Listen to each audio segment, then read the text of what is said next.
रमेश अपनी पत्नी सुधा के साथ रोज की तरह आज भी प्रभात में शहर की सैर के लिए निकले थे। बारिश के दिन थे। बहुत ही सुंदर मौसम था। ठंडी हवा शरीर और मन को लुभा रही थी। प्रभात के लगभग 5:30 का समय था। पति पत्नी काफी लंबी दूरी तय करते थे। उन्हें सुबह की ठंडी हवा और प्रदूषण मुक्त वातावरण में सैर करना बहुत पसंद था। किंतु उस दिन कुछ अनहोनी होने वाली थी। शायद इसीलिए सुधा और रमेश के घर से काफी दूर निकलने पर मौसम का मिजाज एकदम बदल गया। मंद हवा के झोंके आंधी में तब्दील हो गए। अचानक भारी वर्षा शुरू हो गई। बिजली भी चमक रही थी। तभी सुधा ने रमेश से कहा, सुनो जी, मौसम तो बहुत खराब हो रहा है। चलो जल्दी से घर की ओर लौट चलें। रमेश ने भी स्वीकृति में हाँ कहा और दोनों ने घर की ओर मुड़ने का रुख किया। रमेश का घर वहां से काफी दूर था। अतः वे सोच रहे थे कि यदि कोई रिक्शा या टैक्सी मिल जाए तो उचित होगा। किंतु सुनसान सड़क पर उन दोनों के अतिरिक्त कोई भी नहीं था। चलते चलते सुधा की साड़ी का पल्लू एक झाड़ी में अटक गया। वह अपनी साड़ी का पल्लू निकालने के लिए जैसे ही नीचे झुकी, उसे किसी के रोने की धीमी सी आवाज सुनाई दी। किंतु मौसम की वजह से वह आवाज स्पष्ट नहीं थी। सुधा ने रमेश से कहा, अजी, सुनो, मुझे ऐसा लग रहा है कि इन झाड़ियों के बीच में कोई है। किंतु रमेश को वह आवाज सुनाई नहीं दे रही थी। तब सुधा ने उन्हें नीचे झुककर साड़ी निकालने के लिए कहा। जैसे ही रमेश नीचे झुके, उन्हें भी वह आवाज सुनाई दी। तब पति पत्नी दोनों ने तत्परता से झाड़ियों को हटाया, जिसमें उन्हें थोड़े कांटे भी चुभे। झाड़ियों को हटाते ही उन दोनों को वहां पर एक नवजात शिशु पड़ा हुआ दिखा। वह बहुत रो रहा था। उन्होंने जल्दी से उस बच्चे को उठाकर अपनी गोद में लिया और सुधा ने अपनी साड़ी के पल्लू से उसे लपेटकर अपने आंचल में छिपा लिया। एक दूसरे की ओर देखकर वे दोनों कुछ भी कह नहीं सके, क्योंकि उस समय उन्हें कुछ भी सूझ नहीं रहा था। जल्दी से वे सीधे घर की ओर भागे। कुछ ही दूर जाकर उन्हें एक रिक्शा दिखाई दिया। उन्होंने उससे सीधे अस्पताल की ओर चलने के लिए कहा। रिक्शा वाले ने भी परिस्थिति को देखकर बिना कुछ बोले उन्हें बिठा लिया। वे तुरंत ही अस्पताल पहुंच गए। रमेश और सुधा तेजी से दौड़कर डॉक्टर, डॉक्टर चिल्लाते हुए अंदर पहुंचे। उन्हें इतना घबराया हुआ देखकर तुरंत ही डॉक्टर वहां आ गए। रमेश को इस तरह देखकर वे हैरान रह गए। रमेश बहुत ही अमीर और प्रभावशाली व्यक्ति थे तथा उनका शहर में बड़ा नाम था। डॉक्टर ने उन्हें देखते ही पूछा, रमेश जी, क्या हुआ? तब तक सुधा ने अपने आंचल से बच्चे को बाहर निकाला। उस बच्चे की हालत देखकर बिना कुछ पूछे ही डॉक्टर ने तुरंत उसका इलाज शुरू कर दिया। कुछ देर तक डॉक्टर बाहर नहीं आए। रमेश और सुधा बेचैनी में इधर उधर घूम रहे थे। अभी तक तो उन्हें यह भी नहीं पता था कि बच्चा लड़का है या लड़की। भले ही उस नवजात शिशु के साथ सुधा और रमेश का कोई संबंध नहीं था, परंतु झाड़ियों में पड़े हुए उस शिशु को बचाने के लिए भगवान ने उन्हें चुना था। वे दोनों बाहर खड़े बेसब्री से डॉक्टर का इंतजार कर रहे थे। कुछ देर में डॉक्टर ने बाहर आकर बताया कि बच्ची का बचना मुश्किल है। सुधा रोते रोते डॉक्टर से उसे बचाने की मिन्नतें करने लगी। डॉक्टर ने उन्हें दिलासा दिया और कहा, हम पूरी कोशिश करेंगे, किंतु कम से कम 24 घंटे बच्ची को डॉक्टरों की निगरानी में रखना होगा। यदि इतना समय निकल गया तो बच्ची बच जाएगी। इसके बाद डॉक्टर ने रमेश से पूरी घटना के विषय में जानकारी ली। अस्पताल में सभी लोग इस दर्दनाक घटना की घोर निंदा कर दुख व्यक्त करने लगे और इसे अंजाम देने वालों को धिक्कारने लगे। डॉक्टर उस बच्ची का पूरा ख्याल रख रहे थे। अगले दिन सुबह 7:30 पर डॉक्टर ने रमेश और सुधा को खुशी के साथ बताया कि आपकी बच्ची को भगवान ने नई जिंदगी दे दी। यह सुनकर उन दोनों की खुशी का कोई ठिकाना नहीं रहा। 3-4 दिन अस्पताल में रहने के उपरांत वे बच्ची को अपने घर ले गए।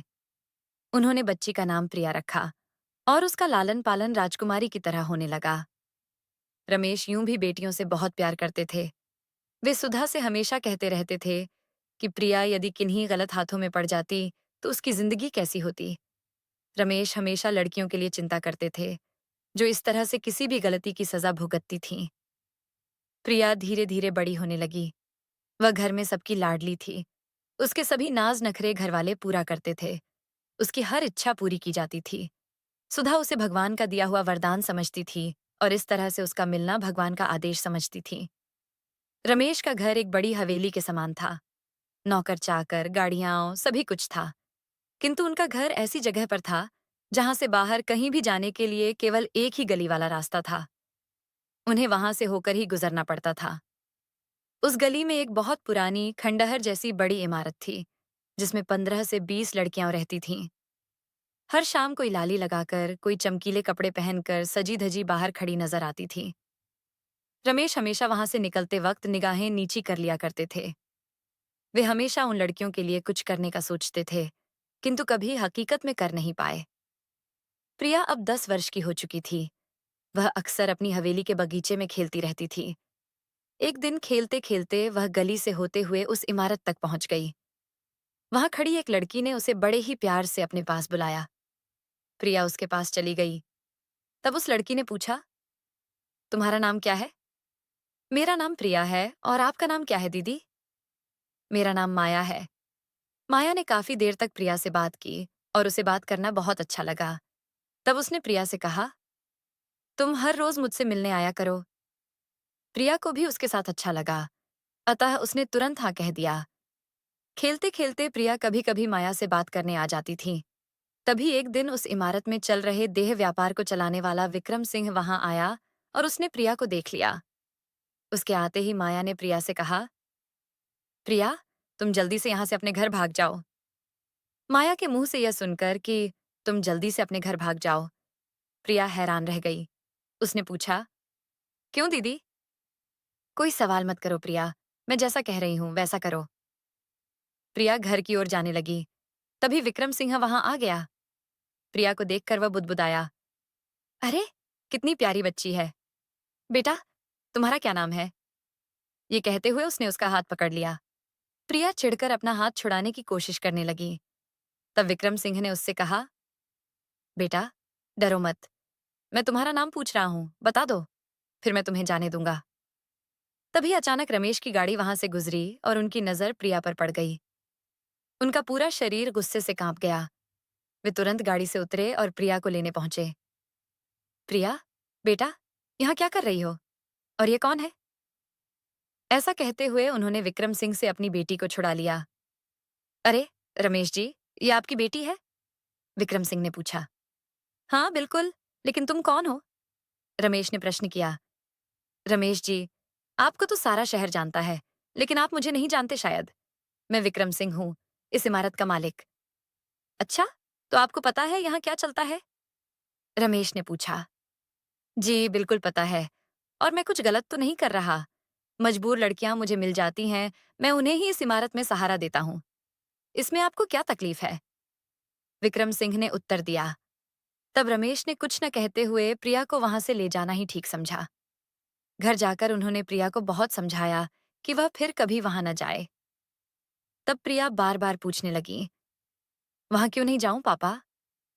रमेश ने उसे कुछ भी बताना उचित नहीं समझा, और उसे बातों में बहला दिया। उन्होंने घर के सभी नौकरों को हिदायत दी कि वे प्रिया पर ध्यान दें, और उसे उस गली में कभी न जाने दें। सुधा और रमेश आज बहुत डर गए थे, क्योंकि अब प्रिया बड़ी हो रही थी। यूं तो हमेशा से ही रमेश उस इमारत में रह रही लड़कियों के लिए कुछ करना चाहते थे, लेकिन अब उनकी इच्छा निर्णय में बदल गई। एक दिन रमेश ने विक्रम सिंह से मिलने का निर्णय किया, और उसे पास के ही एक होटल में मिलने के लिए बुलवाया। उन दोनों की मुलाकात होने पर रमेश ने विक्रम को समझाया कि वह यह काम बंद कर दे। विक्रम सिंह, अब तुम्हें मेरी बात सुननी ही होगी, और उन लड़कियों को आजाद करना होगा। तुम चाहो तो मैं तुम्हें कुछ धनराशि भी दे सकता हूँ। उस इमारत की कीमत भी ले लो। विक्रम सिंह उठकर खड़ा हो गया। नहीं, रमेश जी, मुझे इमारत नहीं बेचनी, और न ही अपना धंधा बंद करना है। आपसे जो बने, आप कर लो। मेरा निर्णय अटल है। बात को आगे बढ़ाते हुए वह बोला, वैसे आपकी बेटी का नाम क्या है? बड़ी प्यारी और खूबसूरत है। अब जवान भी तो हो रही है, और वैसे भी वह आई थी ना उस दिन उस पुरानी इमारत में। संभालिए उसे। विक्रम सिंह की बातें सुनकर रमेश का क्रोध 7वें आसमान पर चला गया। वे एक समाज सुधारक थे, और जानते थे कि लड़ाई झगड़े से कभी भी बात नहीं बनती, बल्कि बिगड़ ही जाती है। रमेश ने सोच समझकर धैर्य से काम लिया, और विक्रम सिंह से कुछ बोले बिना ही वहां से चले गए। अपने दिल और दिमाग पर वे बहुत बड़ा बोझ लेकर जा रहे थे। सोच रहे थे कि विक्रम सिंह मानेगा या नहीं, उसे कैसे मनाया जाए। अनेक प्रश्न और कठिनाइयां से उनके दिमाग में कोलाहल मचा रहे थे। विक्रम सिंह से मिलकर घर वापस आने के बाद रमेश बहुत बेचैन थे। अपनी पत्नी को उन्होंने सारी परिस्थिति से अवगत कराया और प्रिया का अधिक ख्याल रखने की सलाह दी। सुधा भी बेहद डर गई थी। उन्होंने अब प्रिया की ओर और अधिक ध्यान देना शुरू कर दिया। प्रिया को उस पुरानी इमारत में जाने से भी मना किया। नादान प्रिया बार बार प्रश्न करती रहती, वहां क्या है मम्मा? वहां क्यों नहीं जाना चाहिए? वहां तो बहुत सारी दीदी और आंटी रहती हैं। एक दीदी से तो मेरी दोस्ती भी हो गई है और वह मुझे रोज बुलाती है। प्रिया की बातें सुनकर सुधा और अधिक तनाव में आ गई, किंतु उसे समझ में नहीं आ रहा था कि ना समझ प्रिया को वह कैसे समझाए। रमेश लगातार इसी उधेड़बुन में थे कि काश कोई युक्ति मिल जाए और यह मसला हल हो जाए।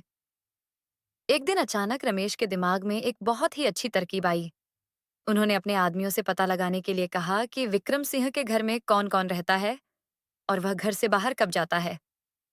फिर क्या था, रमेश के आदमियों ने सब पता लगा लिया।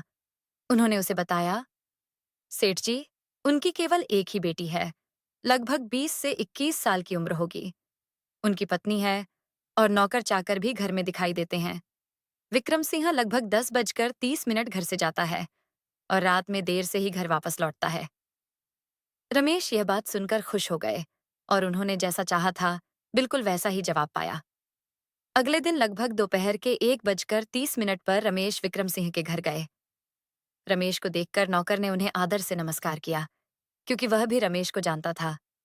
रमेश ने यूं ही पूछा, विक्रम सिंह जी हैं क्या? तुरंत ही विक्रम सिंह के नौकर रामू काका ने ना में जवाब दिया। अच्छा, तो उनकी बेटी तो होगी ना? उसे बुलाओ जी। सेठ जी, अभी बुलाकर लाता हूँ। आप अंदर आकर बैठिए। ना, ना, मैं ठीक हूँ। आप बेटी को बुलाइए।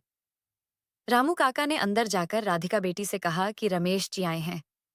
राधिका रमेश जी का नाम सुनते ही बेहद खुश हो गई। वह जानती थी कि रमेश जी एक समाज सुधारक हैं और शहर में कई स्कूल और अस्पताल भी उन्होंने बनवाए हैं। विशेष तौर पर लड़कियों को आगे बढ़ाने के लिए वे हमेशा कुछ न कुछ करते ही रहते हैं। वह तुरंत ही बाहर जाने के लिए निकली। रमेश जी बाहर ही रुके हुए थे।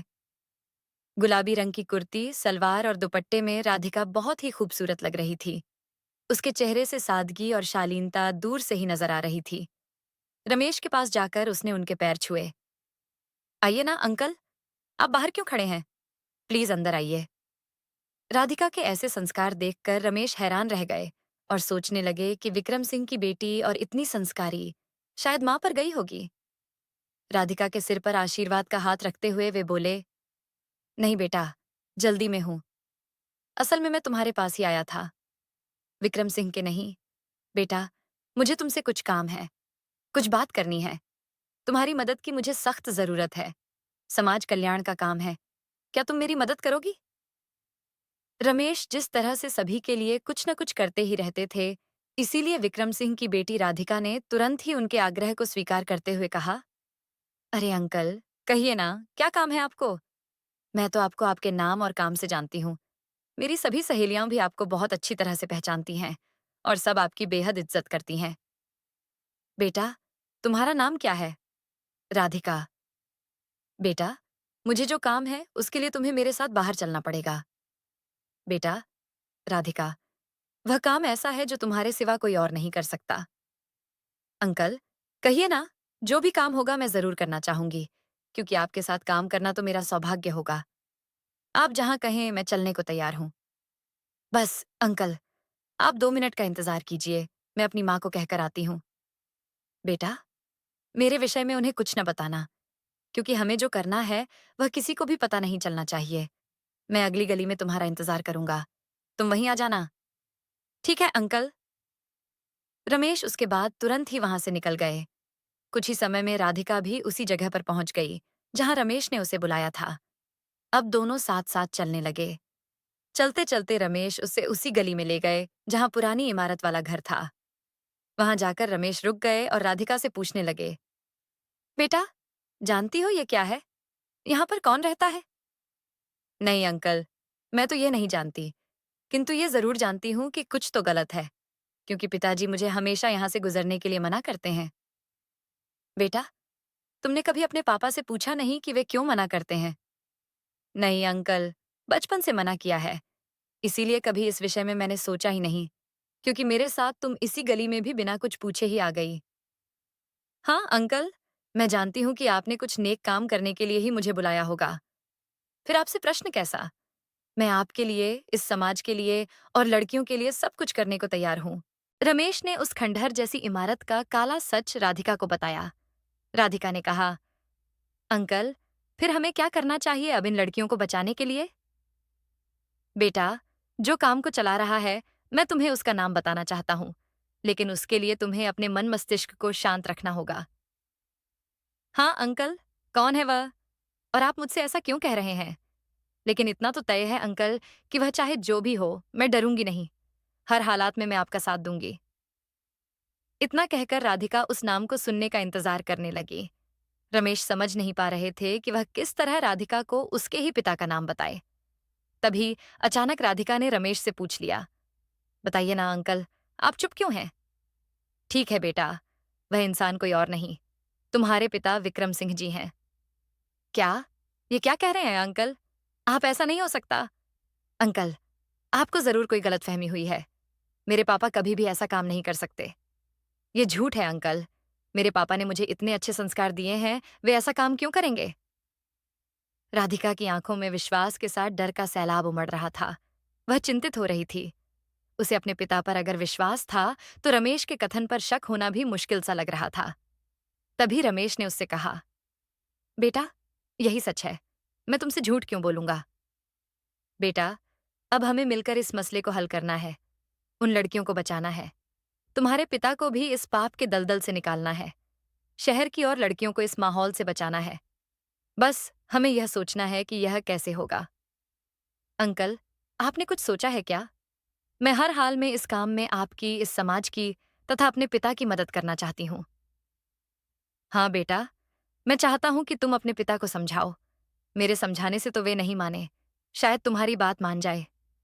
ठीक है अंकल, मुझे सोचने के लिए कल तक का समय दीजिए। राधिका के सिर पर प्यार से हाथ रखकर रमेश ने उसे सांत्वना दी और कहा, बेटा, सब ठीक हो जाएगा। तुम्हारे पिता गलत राह पर चल रहे हैं और अब एक बेटी का फर्ज है कि अपने भटके पिता को सही राह पर ले आए।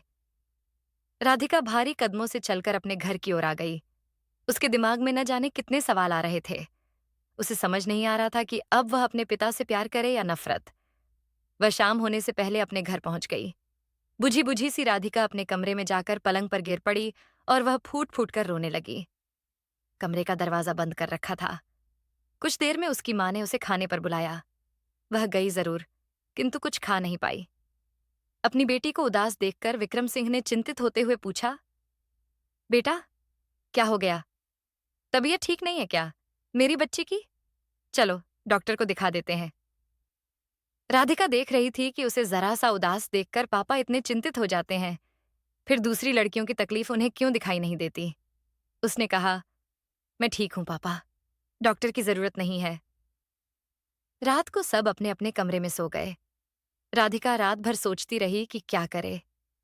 सुबह उठकर राधिका रोज की तरह सैर के लिए निकल गई, लेकिन हर सुबह की तरह वह वापस नहीं लौटी।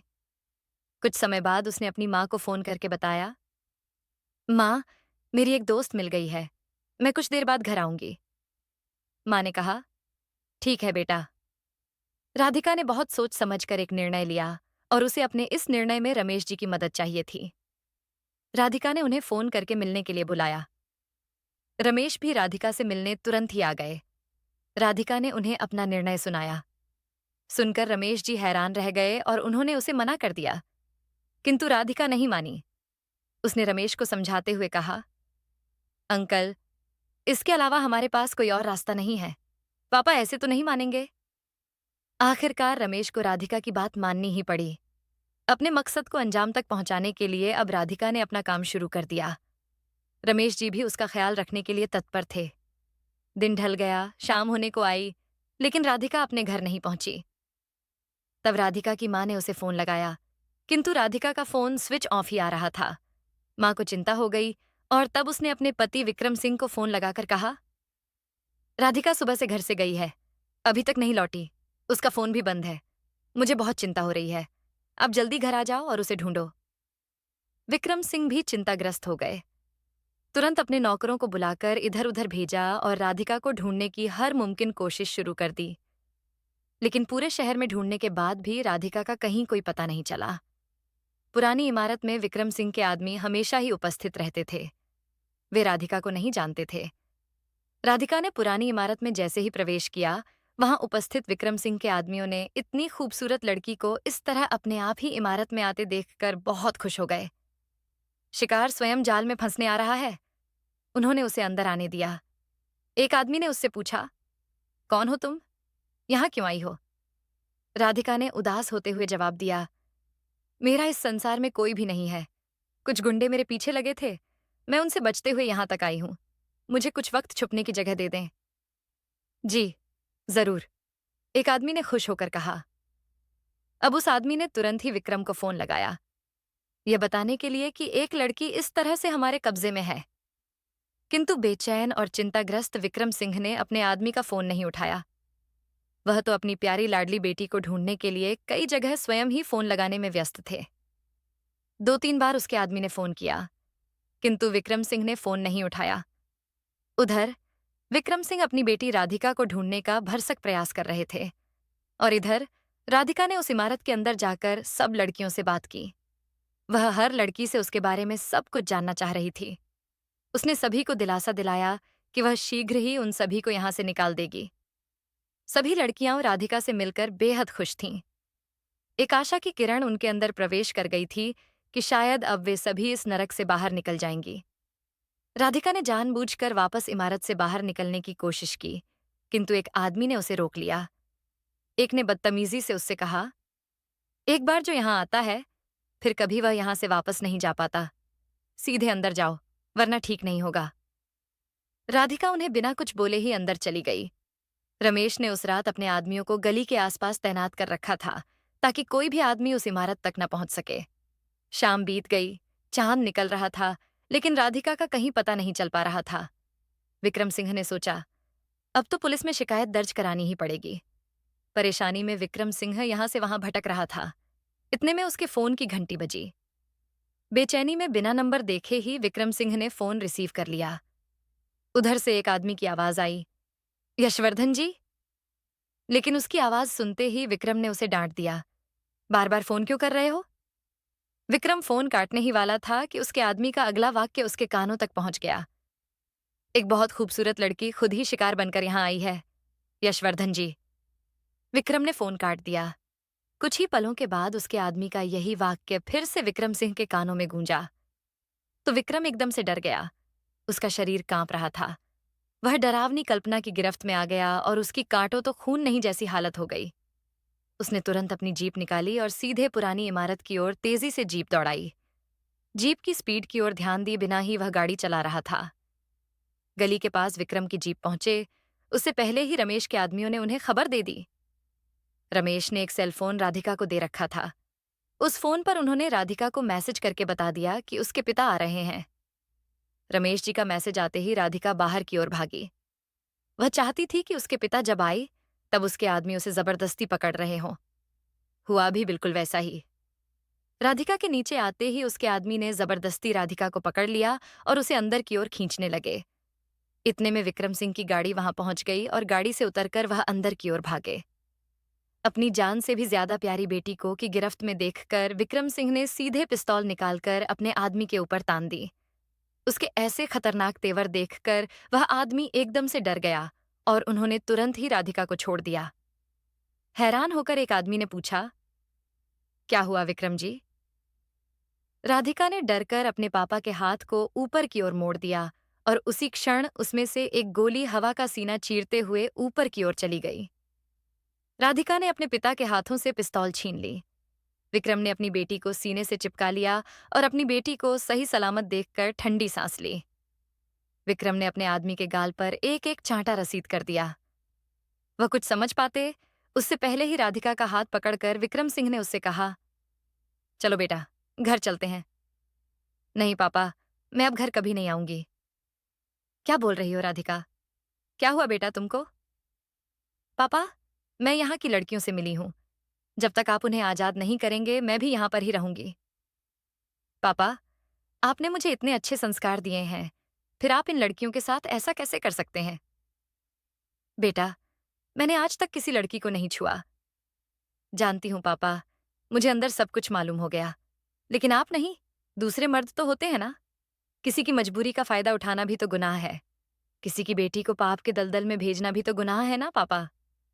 जब आप इस पाप के दलदल को चलाते हैं, तो मुझे उसी पाप के दलदल में जाते देखकर आप इतने क्यों विचलित हो गए? यदि मैं आपका हाथ ऊपर न करती, तो आज आप किसी की हत्या कर देते। ऐसा क्यों पापा? दूसरों की बेटियों के लिए आपके दिल में सम्मान क्यों नहीं है? पापा, मैं आप पर बहुत गर्व करती थी, लेकिन आज मैं शर्मिंदा हूँ।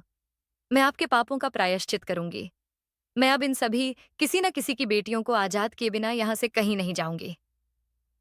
अपनी बेटी की नजरों में स्वयं को गिरता हुआ देखकर विक्रम सिंह रोने लगा। राधिका, बेटा, जैसा तुम चाहोगी बिल्कुल वैसा ही होगा। तुम बस घर चलो। मुझे एक मौका दो बेटा। मैं तुम्हें अच्छा पापा और एक नेक इंसान बनकर दिखाऊंगा। नहीं पापा, पहले ये सब ठीक करना होगा। आपको तभी मैं वापस लौटूंगी। रहना ठीक नहीं है बेटा, विक्रम ने कहा।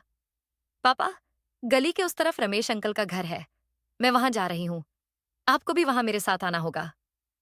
विक्रम तुरंत ही मान गया और वे दोनों रमेश के घर पहुंच गए। राधिका को देखते ही रमेश ने उसे गले से लगाया। राधिका ने उनके पैर छुए। रमेश ने उसे आशीर्वाद देते हुए विक्रम को बुलाया। विक्रम कुछ भी नहीं कह सका, किंतु सब कुछ समझ गया। वह हाथ जोड़कर रमेश के आगे सिर झुकाकर खड़ा हो गया। रमेश ने उसे हाथ पकड़कर उठाया और कहा, सुबह का भूला यदि शाम को घर आए, पापों का प्रायश्चित कर ले तो भगवान भी उसे माफ कर देते हैं। चलो, हम सब मिलकर इस इमारत को, जो अब तक नरक थी, उसको अब स्वर्ग बनाते हैं। तीनों ने आपस में सलाह करके अगले दिन सुबह ही एक बड़ा बोर्ड बनवाया, जिस पर लिखा था, महिला गृह उद्योग। विक्रम, राधिका और रमेश ने मिलकर उस पुरानी इमारत को नई इमारत में एक कुटीर उद्योग कारखाने में तब्दील कर दिया। वहां पर छोटे छोटे कई कमरे बनवा दिए और हर कमरे में कुछ न कुछ काम जैसे सिलाई, बुनाई, पापड़, अचार आदि कई तरह के लघु उद्योग शुरू करवा दिए। वहां की सभी लड़कियों ने कुछ न कुछ काम सीख लिया। इस तरह एक असंभव, जिसकी कभी कोई कल्पना भी नहीं कर सकता था, वह संभव कर दिखाया। अब राधिका भी अपने पिता के साथ अपने घर चली गई और हर रोज वहां आकर सभी को कुछ न कुछ अच्छी बातें सिखाकर जाती थी। वह अपने पिता से बेहद प्यार करती थी। रमेश जी के साथ भी उसके पारिवारिक संबंध बन गए थे। अब समाज सुधारक के रूप में रमेश अकेले नहीं थे। राधिका और विक्रम सिंह भी कंधे से कंधा मिलाकर काम करते थे। जहां चाह होती है, वहां राह मिल ही जाती है। उस इमारत में काम करने वाली लड़कियां अब बहुत खुश थीं। इसके बाद वे आपस में बात कर रही थीं कि काश हमारे देश की ऐसी लड़कियों को भी कोई रमेश और राधिका जैसे फरिश्ते मिल जाए, तो न जाने कितनी ही लड़कियां अपनी जिंदगी संवार लें। अब तो प्रिया के ऊपर भी कोई रोक टोक नहीं थी। वह भी जब मन करे वहां आती जाती रहती थी। आशा करती हूँ कि आपको हमारी कहानी अच्छी लगी होगी। अगर आपको हमारी कहानी अच्छी लगी तो वीडियो को लाइक और शेयर करें, चैनल को सब्सक्राइब करें। वीडियो देखने के लिए आपका धन्यवाद।